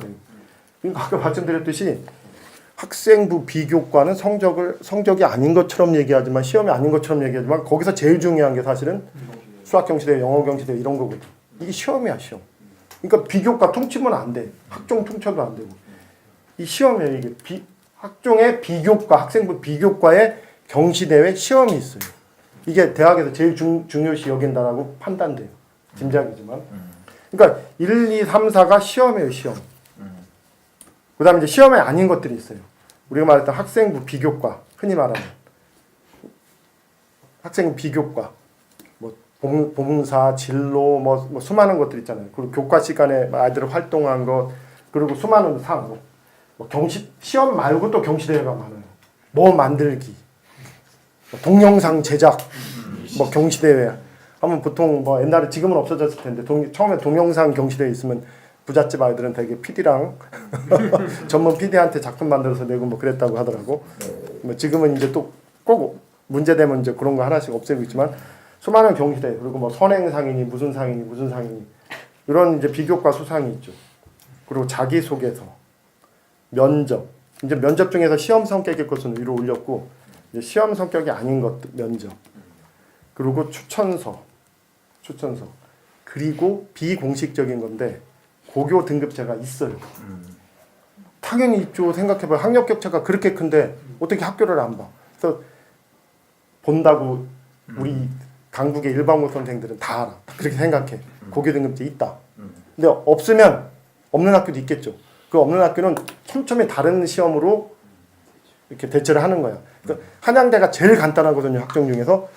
한양대는 내신도 안 본대. 그럼 뭐를 보느냐? 비교과와 자소서도 안 써 거기는. 딱 학생부 비교과만 보는 거야. 내신도 안 봐. 그러면 학생부 비교과를 본다고 해서 그럼 시험을 안 보냐면 안 해. 거기에 교과 우수상이 있어. 교과 우수상. 그러면 그건 내신이야. 그리고 경시대 시험이 있죠. 그래도 간단하죠. 그래도 간단하잖아. 다 매우 간단한데 내가 볼 때 한양대는 고교 등급제를 세게 적용하고 있어. 내 판단인데 물론 증거가 없어. 그들이 증거대하면 증거는 없어요. 근데 그 피부지. 고교 등급제를 매우 세게 학교로 보고 있어요. 이게 요소예요. 그리고 이제 우리가 앞으로 도입할 거에 절대평가 내신 이거 논의 중이죠. 그리고 절대평가 수능 논의 중이죠. 그리고 이제 본고사라는 게 사실은 대학별고사가 확대된 거예요. 국어, 영어, 수학 여러 과목에서 전부 대학별고사 본고사라고 하죠. 이건 폐지됐지만 있을 수 있죠. 그리고 추첨 주장하는 사람도 있어요. 아이 다 추첨으로 가면 끝 이렇게. 근데 자 보세요. 학종이 뭐냐면 학생부 종합제 2페이지를 보세요. 제일 복잡한 학종이 내가 볼 땐 연고대입니다. 제일 간단한 게 한양대고. 자 그럼 보세요. 연고대는 내신 봐요. 물론 정성평가야. 근데 몇 퍼센트 보는지는 몰라. 근데 보긴 봐. 그러니까 학생들은 내신 준비해야 되죠. 근데 이 내신이 반영되는데 이게 지금 내신 상대평가잖아요 지금. 그리고 학년제 전체평가고 교사 공동출제. 그러니까 이 학종이 내신 때문에 학교 수업이 못 바뀌어. 계속 내신이 중요해지면 중요해질수록 더 객관식 위주의 문제를 낼 수밖에 없어요. 특히 강남학교, 고등학교 얼마나 문제들 치사해요. 문제집에 발생하지 않게. 특히 강남의 영어 문제들은 얼마나 어려우면서 치사합니까? 왜? 답이 똑똑 떨어져야 되니까. 외고가 제일 치사하죠 내신. 교사 농담까지 나온다라는 유머 얘기도 있는데 왜? 잘하는 애들인데 배운 데서 된단 말이에요. 외고 얼마나 공부 잘하는 애들이 모였어. 근데 내신 시험은 배운 데서 냈잖아. 근데 배운 데서 내는데 배운 거 다 알고 있잖아. 그러나 일렬 줄 세우긴 해야 되지. 1등부터 9등급까지. 그러니까 문제가 치사해지죠. 지역적이게 되고. 그래서 제가 알기로는 외고 내신 문제가 세상에서 제일 치사하다라고 저는 생각이 드는데 맞나요? 네. 그러니까 이 내신 때문에 외고 학생들의 공부는 너무나 많은 그 에너지가 저차원적인 공부 쓸데없는 비용. 낭비되고 있어요. 그래서 학종을 얘기할 때는 좋은 점도 있지만 한편은 이 내신을 강화하고 있어요. 지금은. 그다음 수능 들어가는 거 알죠? 수능 최저 등급. 그러니까 아무튼 대학 유고하는 수능 최저 등급 맞춰야 되니까 수능 공부도 해야 돼. 그다음에 얘들 학교의 구술 면접은 꽤 어려워요. 준비해야 돼. 이게 시험이야 시험. 그다음에 학생부 비교과 전부 다 보니까 교과 관련 경시대회 이거 경시대회 시험 준비해야 돼요. 수학, 영어 다 해야 돼. 특히 뭐 강남 엄청 세다고 했죠. 이거 준비 다 해야 돼요. 좋은 점수 따야지. 1등상 먹어야지. 특히 이과 가려면 수학 금상 하나 따야 된다고. 그 다음에 이제 학생부 비교과에 다양한 게 있죠. 그럼 학생부 비교과가 뭐냐? 1페이지에 보세요. 쭉 적어놨죠. 출결 상황. 수상 경력 중에서 이제 교과대 거는 교과 관련 수상은 뺐죠 내가 위로. 수상 자격증, 진로 희망 사항, 자율 활동, 뭐 동아리 활동, 봉사 활동, 진로 활동, 뭐 교과 시간에 일어난 다양한 활동, 그리고 독서 기록, 이제 뭐 행동 종합 특성 뭐 이런 것들을 이제 본다는 얘기예요. 그러니까 책 좋은 거 읽어야 되고 입학사정관이 뿅 가게 어려운 책 읽어야 되고 걔들은 절대로 어려운 책 읽을 필요 없다고 하지만 그럼 쉬운 책, 매우 쉬운 책 읽으면 인정해 줄 거야? 드래곤볼 인정 안 할 거거든. 그러니까 모르니까 드래곤볼 10번 봤다. 드래곤볼 10회도 없고. 어렵고 쉽고 기준도 없고 뛰어야 되니까 아이들은 어려운 책을 이렇게 압력을 받게 돼 있다고. 압력은 받고 있어. 그리고 봉사활동 몇 시간부터 해야 되지? 너무 많이 할 필요 없대. 그렇다고 조금 하면 좋게 봐줄 거야? 그건 아니잖아. 그러니까 부담을 느껴. 그러니까 보통 100시간 다 넘어. 맞아요. 100시간 달라요. 부담되니까 그렇게 해야 돼. 어떻게 안 해? 많이 되면 손해야 이렇게 말을 안 해줬는데 50시간 이상 되면 마이너스야 이렇게 말하면 안 하지만 꼭 많은 건 좋은 건 아니야 이렇게 말하면 손해는 아니라는 얘기잖아. 좋을 수도 있고 부담 가질 수밖에 없어. 정남은 후익 같은 그렇잖아요. 그럼 막 진로 희망 교사라고 기록하면 안 돼요. 꼭 국어 교사 이렇게 기록해야 돼. 의사라고 기록하면 안 돼. 꼭 내과 의사 뭐 이런 식으로 얘기해야 돼. 근데 꼭 맞춰야 될 필요는 없대 서울대에서는. 근데 또 전공 적합성이란 말이 있어. 그러니까 꼭 맞출 필요는 없지만 맞추는 게 더 좋은 것처럼 얘기해. 그러니까 맞춰야 돼. 매우 하여튼 이거 다 보죠. 그다음 자기소개서. 이 자기소개서 진짜 애들 여기에 수십 번 고쳐요. 수십 번. 나한테 찾아오는 놈이 어떤 놈 수십 번 찾아와. 그럼 나한테만 찾아와 이 놈이 여러 명 찾아가지. 그럼 교사만 찾아가 엄마 아빠한테 보여주지. 그러다가 안 되면은 학원에서 대신 써주지. 이 자기소개서. 그다음에 이제 시험 면접. 그 추천서. 거기다 내가 볼 때 이 학교 봐. 증거. 몇 년 전 강북의 모 고등학교에 1점 빵빵 내신 퍼펙트. 스펙도 아주 나쁘진 않아요. 막 아주 좋진 않아도. 그래서 서울대 갔어요. 카이스트도 됐어. 연구대 1차에서 다 떨어졌어. 연대 종합도 떨어지고 교과도 떨어지고. 그땐 교과도 있었거든. 점차로 사라지지만. 도저히 안 보고서는 설명이 안 돼. 이게 자 보세요. 그러면 우리가 학생부 종합전형에 합격하기 위해서 뭐를 준비해야 되는지. 연구대의 경우는 학교 시험, 수능 시험, 대학별고사 구술 시험, 교과 관련 경시대회 시험, 그 다음에 그 비교과 활동, 아까 말했던 그 다 활동 전부, 그리고 자기소개서 몇 달 써야 된다고. 그러니까 이게 시간 뺏기 싫으니까 그냥 넘기기도 하는 거 그런 거죠. 그 다음 면접 준비. 아무튼 이게 쉬워도 면접의 점수가 몇 % 들어가잖아요. 그러니까 여기서 줄 세우기가 일어난다고 안 볼 수가 없어. 그러니까 준비해야 돼. 그 다음에 추천서는 이제 교사 목회이긴 하지만 아무튼 교사한테는 꽤 큰 부담. 그리고 고교 등급까지. 근데 어떤 데 고등학교가 뭐 좋게 하느냐 정확하게 줄 세우지는 않았을 거야. 근데 내가 못 들은 모든 정보에만 봐. 예를 들어서 어느 대학 입학처장하고 토론해서 만났어요. 그럼 이렇게 얘기해. 자기들은 그렇게 심하지 않은데 연구대는 진짜 심하다. 근데 연구대 여기서 드러난 거야. 연구대 입학처장한테 물어보면 그런 거 아니잖아. 근데 거기서 벌써 드러나잖아. 연고대 입학처장 만나면 또 이제 그리고 우리는 안 심한데 서울대가 심하고. 입학사정관을 아는 어떤 한테 들으면 입학사정관이 나중에 다 마지막에 그 학생에 대해서 기억하는 건 출신 학교라던데. 뭐 이런 정보들이 수없이 들어와요. 그래서 막 보세요. 그러니까 자 보세요. 우리는 지금 그 학종이라고 할 때 시험을 다 빼고 얘기해요. 근데 시험이라는 시험은 다 끌어들였어. 물론 학교마다 좀 달라. 이 중에서 이제 수능 최저를 적용 안 하는 학교도 있어요. 구술 면접이 없는 학교도 있고. 하지만 사람이 하나만 준비할 수는 없잖아. 여러 개 준비하니까 시험이라는 시험은 다 뽑아들였고 비교과가 있는 거예요. 그러니까 보통 우리 학종의 특징은 우리가 얘기할 때는 바로 비교과만 갖고 얘기하는 경향이 있어. 아, 그 비교과. 그렇지. 우리 시험 성적 위주로 뽑으면 안 되지. 그러면서 비교과만 가지고 시험만 갖고 뽑지 않는 거를 원하는 사람은 학종을 막 무조건 지지해. 근데 또 학종이라고 해서 시험이 없는 건 아닌데 제일 문제가 되는 게 학생 비교과거든. 교사가 써준 걸. 이거 어떻게 도대체 그들은 판단하는 거야. 사실 내가 우리 반 1, 2등 거를 우리 반 1, 2등이면은 그 대학에서는 좀 그 서열이 좀 많이 달라져요. 큰 차이란 얘기지. 근데 내가 그 성적 갖고 따지면 드러나죠. 숫자니까. 근데 비교과를 읽어봤는데 머릿속이 하얘져.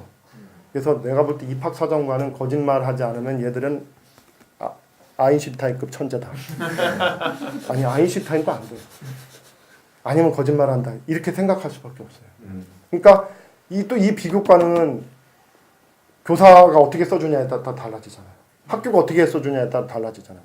그리고 특목고 같은 데는 예를 들어서 강연하러가 와도 대단한 사람을 모셔올 수 있잖아. 그리고 예를 들어서 뭐 과제물을 만들어도 막 대학 교수랑 연구한 거 만들어서 과제를 제출할 수도 있잖아. 옛날에 뭐 이거 없앤다고 하지만 그래서 뭐 소논문이라는 게 있었잖아요. 지금 이제 문제도 더 없앤다고 하는데 애들이 논문을 써야 돼. 그럼 지가 혼자 쓸 수 있어? 그럼 어떻게 해야 돼? 아버지가 대학 교수면 야 뭐 서로 품앗이 해줄 수 있잖아. 또는 학원이 다 해줄 수도 있고. 그래서 고도의 논문을 만들어주기로 했다고. 그러니까 이제 이 소논문은 이제 없앤다고 하지. 뭐 사실상 없애주고 있지만 이게 무진장 차이 나려면 날 수 있거든. 그러니까 주로 또 학종에 문제점 없는 사람은 또 이것만을 보고 막 금수저 전형이다 뭐 이렇게 비판하는데 제가 볼 때 학종의 문제점은 다른 게 아니라 도대체 시험을 벗어난다고 해놓고 모든 시험을 끌어들였어요. 모든 시험을 끌어들였어. 시험에서 가장 벗어나는 것처럼 생각하는 입시가 사실은 가장 시험에 의존하고 있다. 이게 뭐냐면은 뚜렷하게 어느 것 하나도 제 역할을 못해요. 수능은 최저 등급이잖아요. 그러니까 그 위에들 줄 세우기 못하지. 수능에 부담만 갖고 있어 아이들은. 근데 수능 갖고 줄 세우기 못해. 구술 면접 막 본고사처럼 해가지고 국영수 전부를 본고사라면 그걸로 줄 세우기 시작하잖아요. 근데 예를 들어 논술 하나로 인문계 그리고 자연계는 이 구술을 수학 시험으로 봐요. 그리고 또 길게 못 하거든. 구술이니까. 그러니까 이거 가지고 완전히 줄 세우는 게 애매해. 학생은 준비해야 되는 부담이 있는데 이거 갖고 일목요연하게 안 돼. 그러니까 또 두 개 합쳤어. 또 경시대회 수상을 보지만 경시대회 수상이 금상 뭐 이렇게 돼 있지 그게 명확하게 숫자로 돼 있는 건 아니잖아요. 1등은 명확하지만 2, 3등으로가 좀 그렇잖아. 이걸로도 또 안 돼. 내신, 학력 격차가 너무 커. 그러니까 어느 하나 가지고 뚜렷하게 뭐라고 할까? 그걸 뭐라고 하죠? 재밌는 건 다 못한다. 하나가 명확하게 안 하니까 다 끌어들였어. 그러니까 학생 입장에서는 다 해야 돼. 이런 입시가 되버렸어. 거기다 이제 비교과까지 전부 다. 그리고 또 하나는 실질적으로 내가 볼 때는 변별력 역할을 안 해요. 이게 이 비교과가 입시에 반영되고 있다는 것은 내가 볼 때는 약간 뻥이야. 불가능해. 아까도 말했듯이 아인슈타인급 IQ가 아니면 비교과를 읽으면서 정리할 수가 없어. 거기다가 여기에는 과장이 들어가고 거짓이 들어가고 윤색이 들어가잖아요. 자 봐보세요. 교육부에서 예시문 하나 만든 거 소개해 줄게요. 과학 시간에 아이가 실험 도구를 잘 다루고. 자 몇 등부터 30명이 실험했어요. 30명 전부를 실험 도구 잘 다루고 쓴 교사는 한두 명만 쓴 교사는 누가 좋은 교사입니까? 그런 게 어디 있어요? 그냥 사람의 취향이지. 저 아이들 시 낭송하게 하고 낭송하는 사람은 전부 다 시를 잘 낭송했다고 썼어요. 앞에 수식어 좀 붙이고 아이들만. 그럼 나는 나쁜 놈인가요? 그 비교과를 막 윤색하고 아이들 좋은 방향으로 해준 거 이거는 기준이 없어. 막 이런 것까지 다 합하면 그런 것까지 다 고려하면서 이 비교과 가지고 이 성적과 합쳐가지고 아이들을 줄 세우게 한다는 게 줄 세우게 안 하는 게 아니잖아요. 예비번호 1번, 2번, 3번, 4번 정확히 줄 세우잖아. 이게 내가 볼 때는 불가능해. 근데 이거는 따라서 별로 입시에 반영 안 되고 있어요. 그럼 이게 정치적 역할이 뭐냐? 난 이거라고 해. 첫째. 우리가 논술고사는 막 폐지한다고 하잖아요. 대통령이. 유승민도 논술고사 폐지를 걸었어요. 그 정도로 논술고사가 사교육을 유발하는 얘기죠. 시험으로서는 논술고사 차원이 제일 높죠. 근데 학종 때문에 학종으로 싹 들어가니까 이게 논술만큼 욕 안 먹어. 존재해. 그러니까 이걸 감추는 역할을 하고 있어요. 또 하나는 고교등급제가 있거든. 이걸 감추는 역할을 하고 있어. 그러니까 사실은 고교등급제가 있는데 비교과 뭐 이런 거 막 아이들의 잠재력 이런 거 막 봤다고 하면서 이 고교등급제가 유야무야 숨겨지고 있어. 학종 안에. 또 하나는 시험으로 줄 세우는 것이 그동안 수십 년 동안 우리가 지긋지긋하게 싫어했잖아요. 시험에서으로 줄 세우지 않는다라고 하는 사람들이 도덕적 자유를 하고 있어. 그 역할을 내가 볼 때 하는 것 같아. 근데 이것의 실질적 역할은 난 거기다 봐요. 근데 왜 그럼 학종의 장점을 보는 사람은 뭐냐? 학생부 비교과에서 봉사활동 막 하니까 반영하니까 봉사활동이 활발해졌잖아요. 이 자체로 긍정성이 있거든. 물론 이제 부작용이 더 커져요. 보통 봉사활동 동아리 같고 동아리 활동 옛날에 안 했잖아요. 동아리 반영하니까 많이 해. 5개, 6개를 해 먹었더니. 자, 봐요. 동아리 활동 활발한 게 해주면 좋은 거죠. 좋잖아요. 근데 물론 이게 과도하게 해서 5개, 6개 막 하는 거 이거 문제가 발생. 이제 그쪽으로 가고 있지만 바람직하게 됐잖아요. 그렇죠? 그리고 봉사활동도 더 많이 하는 거 바람직한 거잖아요. 신경 쓰면서. 그 자체로는. 근데 또 막 이게 너무 많이 하니까 또 부작용이 발생하죠. 또 너무 많이 하는 거 학생이 다 하나요? 아니지. 뭐 어떻게 해서 조금 해놓고 많이 하는 것처럼 꾸미니까 또 그건 문제가 발생하고 있지만 아무튼 학종에서 봉사활동 활발하게 됐네.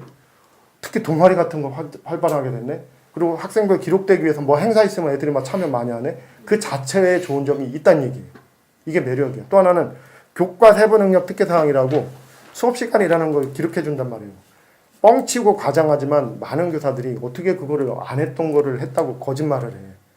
그러니까 일정하게 다만 일주일이라도 막 발표시키고 이런다고. 그러니까 일주일 해놓고 1년 한 것처럼. 하지만 수업을 바꾸고 싶은 교사 입장에서는 이거 잘하면 일주일이 아니라 2주도 할 수 있고 또는 한 학기 내내 일정한 비율로 할 수 있고 이게 될 수 있잖아요. 이게 매력적인 거지.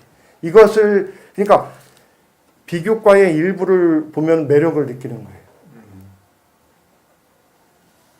근데 이제 뭐 제가 볼 때는 이 비교과가 제가 볼 때는 수업을 변화시킬 가능성이 이제 다 개발이 된 것 같아요. 왜냐하면 학종이 중요해지면 중요해질수록 아까 내신 중요해지죠. 그러면 점차로 까다로워져. 점차로 막 문제 시비가 발생하고 서술형 문제 못 내요. 서술형 문제도 다 객관식이야 사실은. 정답이 떨어져. 조금만 문제 시비가 발생하면 옛날에는 그냥 넘어갔던 게 이제 못 넘어가. 내신이 너무 중요해집니다. 바꾸면 다 찾아오고. 찾아오면 난리가 나죠. 선생님 물까지 않고. 특히 영어. 그 잘하는 외고 애들이 영어 시험 막 얼마나 치사해요. 틀려야 되니까. 뭐 배운 데서는 하는데. 그러니까 점차로 창의적인 수업이 안 돼. 여기에 막혀서. 그러니까 한편으로는 창의적인 수업 할 수 있는 길이 열었는데 비교과 때문에 한편으로는 막고 있어서 제가 볼 때는 더 이상 발전하기 힘들어. 그리고 이제 부작용이 심해졌어요. 아니 무슨 막 동아리를 5, 6개 하는 게 말이 돼요? 그리고 이게 제대로 한 거야? 사실은 다 이름 걸쳐놓고 다 위선과 거짓이지. 윤봉 기자는 동아리 5개, 6개 하고 있었죠. 좀 다 열심히 합니다. 맞아. 그래서 사람들은 말이 되게 막 생각하고 있잖아. 그래서 이 보세요. 진짜 연구대 너무 부담이 크잖아. 모든 걸 끌어들였어. 생활 전체를 입시로 끌어들였어요. 부담을 키우고 장점도 약간 있지만 오히려 부작용이 커졌고 그리고 위선자를 만들고 있어. 자기속에서 24시간 365일이 입시한 거네요, 거꾸로. 깜짝 놀라요. 얘가 공부 잘하는 애가 아닌데 글은 엄청 잘 써왔어. 역시 글 쓰는 능력을 다른 거야. 그런 애도 있지만 대개는 거의 남이 써준 거. 근데 남이 써준 것과 안 써준 것과 구별이 안 돼. 봐보세요. 학생이 나한테 왔어. 내가 한 번 고쳐준 건 이 정도는 얼마나든지 좋은 거잖아요. 근데 막 내가 20번을 봐줘가지고 세세한 부분 고쳤어. 그러면 이제 거의 내 거가 돼. 구별이 안 돼. 그래서 처음에는 봐줄 때는 너무 좋은 거 같다가 10번, 20번 가면 그리고 얘가 딴 데서 거의 막 세부적인 것까지 다 고쳐준 거 생각하면 그리고 아예 학원에서 쓰는 애들 아예 부모가 다 써준 거 내가 시간 절약하기 위해서 내가 알거든. 서울대에서 그거 밝힌다고? 내가 하는데 못 밝혀요. 그리고 내가 볼 때 서울대에서 예시로 알려주는 자기소개서 내가 볼 때 난 세 줄 읽으니까 이거 조작인데 나는 바로 느낄 건데 예를 들어서 이런 거 의대 자소서인데 자기는 의대에 가가지고 의사가 되는 게 아니라 의사 안철수처럼 연구 의사가 있어요. 임상의학 의사 안 하고 연구만 해서 의학을 발달시키는 거. 이거 보나마나 부모가 의사야. 그러니까 벌써 딱 나는 거기서 벌써 조작 냄새가 이거 거짓이다 내는데 그게 모범이야 서울대. 사실 그런 게 있는지도 모르잖아요 일반인들은. 그러니까 전부 위선자로 변하고 있어요. 그리고 아까 그 찬성자도 많다고 했는데 찬성자도 물론 많죠. 왜냐하면 봉사활동 활발해졌지, 특히 동아리 활동 활발해졌지, 행사 활발해졌지. 그리고 그 선생 입장에서는 수업이 좋아질 수 있는 소지도 있고 찬성자도 많은데 제가 볼 때는 국민 전체에서는 왜 반대자가 많냐고 하냐면 정치인들 보면 알아요. 10년 전에 정몽준이 입학사정관제, 그때는 지금 학종의 전신 조금 있을 때잖아요. 그때 이미 정몽준이 입학사정관제 폐지려고 그랬어.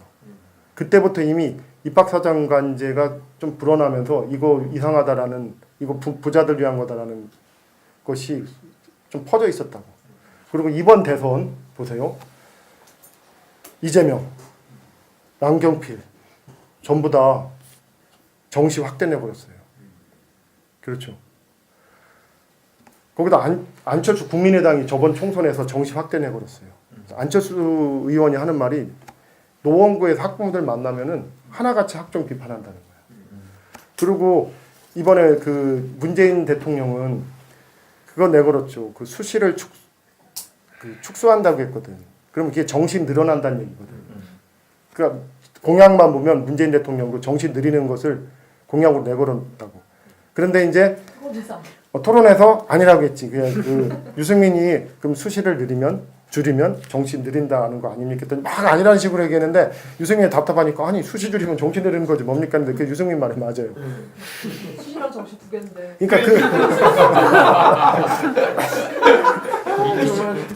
영도 아니고 일도 아니다. 대단한 사람이에요. 일도 아니고 영도 아닌데 이진법이다. 그러니까 이 공약 짤 때 모순이 있었던 거야. 그러니까 수시를 축소한다는 얘기는 그 공약이 들어갔다는 것은 학종에 대한 불만이 있다는 것을 다른 거야. 근데 한편으로 이 진보 진영에서는 그러면 수능으로 누리면 다시 그냥 객관식 시험으로 가자는 얘기야. 이 학종에 좋은 점도 있잖아요. 당위적으로. 그 논리 속에서 문재인 대통령이 공약이 약간 방황했던 것 같아. 입장을 못 잡고. 그런 것 같아. 그러니까 아까 이제 저한테 말하라면 해결책이 뭐냐면 저는 이렇게 보고 있어요. 고교 학점제가 필수다. 고교 학점제가 필수다. 근데 고교 학점제가 되면 내신으로 일절 줄 세우기는 힘들다. 그러면 이론적으로는 학종이 재해석하면 돼요. 근데 어떤 학종이냐는 얘기야. 재해석이 안 되니까 시험 다 끌어들였잖아요. 그래서 고교 등급까지 봤잖아. 그래서 이 학종이 답이다라는 말도 맞는데 이 학종이 답이 아니다도 또 맞아. 이 학종이라고 했을 때 시험 다 끌어들였으니까 또 시험이 아닌 것도 아니잖아. 그래서 제가 생각하는 답은 이거예요. 고교 학점제는 그러니까 교실혁명을 이룰 단 하나의 해결책이고, 이게 고교 학점제를 성공시키기 위해서는 아까 내가 절대평가제와 교사별평가제만 얘기했지만 교과서 자유반영제하고 이거를 성공시켜서 학교가 수없이 바뀌어야 돼요. 그야말로 학교가 교사들이 교육에 전념할 수 있는 수많은 여건과 제도가 갖춰져야 돼. 이게 성공하면 중학교도 바뀌어요. 초등학교도 좋아져요. 초등학교 자문 엄청 많잖아요. 교육에 전념해야지. 그러면 얼마나 더 수업이 좋아지겠어. 승진제도 문제점 바꿔야지. 얼마나 더 좋아지겠어요. 이게 나는 중학교, 초등학교까지 파급력을 미친다고 봐요. 근데 문제는 그럼 입시잖아. 입시는 현실인데. 저는 거기서 어쩔 수 없이 고교혁명의 단계를 두 단계로 나누면 1차 단계, 2차 단계. 1차 단계에서는 수능을 버릴 수 없다고 봐요. 우리나라 현실에서는. 지금 학종에 대한 분노가 이렇게 큰데 학종으로 하라고 하면은 감당이 안 돼. 근데 수능에 대한 그 공정성은 누구나 제일 인정하잖아요. 그럼 수능에서는 고교 학점제가 불가능하느냐? 1차적인 낮은 단계에서는 가능하다고 보는 거예요. 왜냐하면 수학 포기자가 고3 때 수학 교실에서 수학 수업 듣는 거, 미분적분 듣는 것은 수능 때문이 아니에요. 학교 시험 때문이지. 학교 교육 과정 때문이야. 수능 위주의 입시 보세요. 수능 위주의 입시, 정시. 두 과목만 해도 가는 대학 세이브스였어요. 대부분의 전문대 정시는 두 과목만 요구해. 수학 버려도 돼요. 대부분의 애들 수학 버린다고 수능할 때, 수능 준비할 때. 그러면 수학 버려도 되고 영어 버려도 되고 국영수에서 두 개 다 버려도 가는 대학이 널리고 널렸어요. 그 중위권 대학으로 가도 한두 개 버려도, 특히 여대 같은 경우 수학 버려도 되는 정시 꽤 있어요. 그러면 수학, 국어, 영어, 수학 다 해야 되는 대학은 최상위권밖에 안 돼요. 없어요. 그러면 수능은 언뜻 보면 선택폭이 매우 넓잖아요. 그리고 거기 수능에는 뭐도 있냐면은 우리가 알고 있는 사회과학 말고 직업탐구라는 것도 있어요. 거기 가면 기술, 막 농업 이런 것까지 다 있다고. 그러니까 수능이 은근히 수능 하나만으로 선택폭이 넓어요. 그럼 수능을 선택할 때 학교에서도 선택해야 되는데 지금 못하고 있는 거라고요. 그러니까 아까 사회교사 있었는데 사회교사가 혼자 하는 수업이라서 자율성이 좀 크지만은 이제 고3 가면 어떤 현상이 생기냐면 내 수업에 내가 지금 그 지리 선생인데 요 수업에는 수능에서 지리 선택을 안 한 애들이 절반 이상이 넘어요. 그러니까 얘들은 수능의 관점에서 보면 이게 뭐야? 그러니까 야 니들 일로 와. 니들 그 지리 선택하는 말로 와. 따로 놓고 수업하고 있어. 목소리 너무 크면 다른 애들 다른 공부하는데 방해될까봐 작게 얘기하면서 이렇게 하고 있다고. 그 선택을 못 해준 것은 학교라고 학교. 그러니까 수능 위주의 입시가 돼도 고교 학점제가 그 지금의 교과 내에서는 충분히 성립될 수 있어요. 그 다음에 이제 더 높은 단계로 갈 때는 아까 말했잖아요. 4차원인데 언제 객관식 문제 풀고 있을 겁니다. 그럼 방법은 그때가 수능을 논술화시킬 것이냐 아니면 상위권 대학의 대학 본고사를 허용할 것이냐 아니면 구설 면접을 할 것이냐 그리고 그때 가서 뭐 학종도 어떻게 볼 것이냐 이제 그때는 이제 학종이어도 지금과 같은 학종은 아니지 새로운 차원의 학종을 만들 것이냐는 차원이 높아진 다음에는 반드시 가야 된다고 봐요. 그래서 저는 제 해답은 고교 학점제를 제대로 하는 것. 그래서 어쩔 수 없는 입시의 한계는 낮은 단계에서는 수능으로 하는 것. 그 수능에서도 선택폭이 있기 때문에 학교에서 충분히 아이들에게 선택을 하게 할 수 있다는 것. 지금 막 꿈꿔요.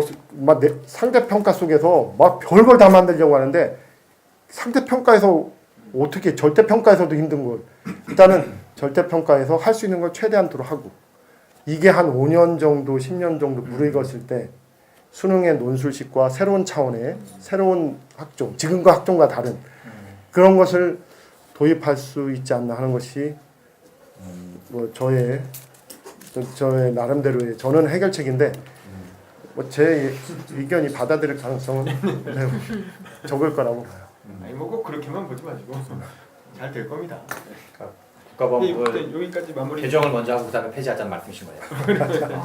국가법에 다 폐지하지 말고. 어쨌든 오늘 시간이 많이 넘어갔기 때문에 오늘 스터디는 이 정도 하고 시간 되시는 분들은 끝나고 차 한잔 마시면서 못다한 얘기 나누는 걸로 하겠습니다. 수고하셨습니다.